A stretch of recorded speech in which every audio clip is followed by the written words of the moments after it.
Bangladesh bank স্বাধীনতা খর্ব হতে হতে একেবারে স্বাধীনতা পুরোপুরি হারিয়ে ফেলেছে। বিগত সরকারের আমলত 15 বছরে বাংলাদেশ ব্যাংকের গভর্নর সহ প্রশাসনিক দায়িত্বপ্রাপ্ত অল বিশেষ গোষ্ঠীর সুবিধা দিবেন লাই বোধ নিয়মর ব্যত্যয় ঘটাই, যার ফলে উগ্র বিশেষ গোষ্ঠীরে হাজার হাজার কোটি টিয়া ঋণ দিয়ে ইয়নোর ফলে জড়িত হলর শাস্তির দাবি জানাইয়ে centre for policy dialogue CPD. বিভিন্ন ব্যাংকগুলাতে একটা কোম্পানিকে বিশাল পরিমাণে ঋণ দেওয়া হয়ে থাকে। সিঙ্গেল বরোয়ার এক্সপোজার যে একটা নিয়ম আছে যে একজন গ্রাহককে কত টাকা পর্যন্ত ঋণ দেওয়া যেতে পারে, সেইটার একটা উদাহরণ আমরা এখানে দেখলাম। জনতা ব্যাংকের যে ক্লায়েন্ট অ্যানোনটেক্স 10,000 কোটি টাকার ঋণ তাকে যখন দেওয়া হয়েছিল, সেইটা এই স্টেট ওন ব্যাংকের ক্যাপিটাল বেজের ওইটার 25% তার ওই ব্যাংকের। সো একজনের কাছে যদি এত 25% চলে যায়, তার তো আরও অন্যান্য গ্রাহক রয়েছে। এখানেও নীতিমালা রয়েছে, গাইডলাইন রয়েছে। সিঙ্গেল বরোয়ার এক্সপোজার লিমিটটা এটা স্ট্রিক্টলি ফলো করতে হবে।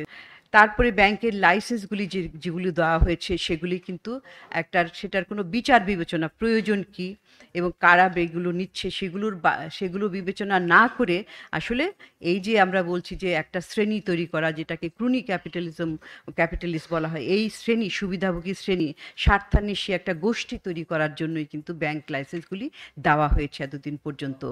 সোমবার আগস্টের 12 তারিখ রাজধানীর ধানমন্ডির কার্যালয়ত ব্যাংকিং খাতত সুশাসন ফিরিয়ে আনতে করণীয় শীর্ষক এক মিডিয়া ব্রিফিংত সিপিডির নির্বাহী পরিচালক ডক্টর ফাহমিদা খাতুন এই দাবি জানাই। এ সময় তিনি হইয়ে বিগত বছরই বড় বড় অন্তত 2400 আর্থিক কেলেঙ্কারির ঘটনা ঘটটি, যার পরিমাণ 92,261 কোটি টিয়া। অন্যমিককে খেলাফিরিন বাড়িতেই 1,82,295 কোটি টিয়াই। 24টা স্ক্যামের পরিমাণ 92,261 কোটি টাকা, যেটা কিনা এই 2024 গত অর্থ বছরের যে বাজেট তার 12% এবং আমাদের জিডিপির ওই 2023-এর জিডিপির 2%।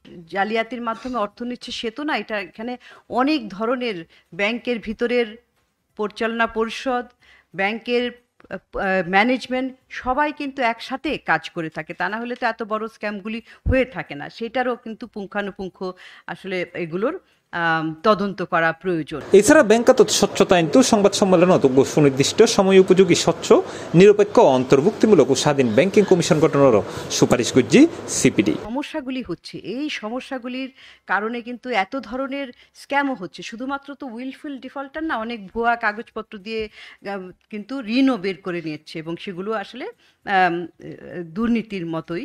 C Plus TV, Chittagong.